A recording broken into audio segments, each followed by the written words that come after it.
আপোনালোকৰ কেনে খবৰ? মোৰ খবৰ ভাল। আপোনালোকৰ আশীৰ্বাদত নিশ্চয় আপোনালোকৰ খবৰো ভালেই হ'ব চাগে। আপোনালোকে দুপৰীয়া ভাত পানী বনালেনে? মই কিন্তু বনোৱাৰ কাৰণে যোগাৰ কৰি আছোঁ। এই ফুলটো আপোনালোকে চিনি পাইছেনে? এই ফুলটো হ'ল বাঁহকাতিতা ফুল। শুকাই থৈছিলোঁ, এতিয়া ধুই ধাই লৈ লৈছোঁ মই, আৰু লগত এয়া মাছ ফ্ৰাই কৰি লৈছোঁ। মাছৰ মাথা আৰু এপিচ মাছ দিম, আৰু ইয়াৰ লগত আলু দিম। এইখিনি মই খাৰ বনাম। এই বাঁহকাতিতাৰ ফুলেৰে এই মাছৰ মাথা আৰু এপিচ মাছেৰে আৰু এই আলু দি কেনে মই খাৰ বনাম। আপোনালোকে খাইছেনে এনেকৈ?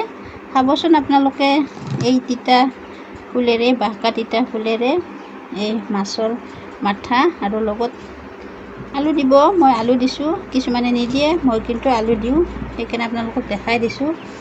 খাবচোন, এনেকৈ খাৰ বনাই খাই কিন্তু খুব মজা লাগে, আৰু ভালো দিয়ক। এই তিতা ফুলটো খাব লাগে। আমি কিন্তু খাওঁ, বজাৰত পালে কিনি লৈ আহোঁ।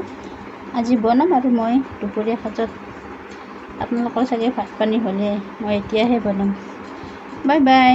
মোৰ ভিডিঅ'টো চোৱাৰ কাৰণে আপোনালোকক থেংক ইউ। অন্য এটা ভিডিঅ'ত আপোনালোকক লগ পাম।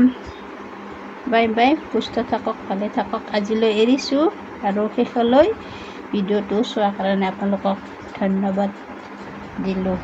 Bye bye.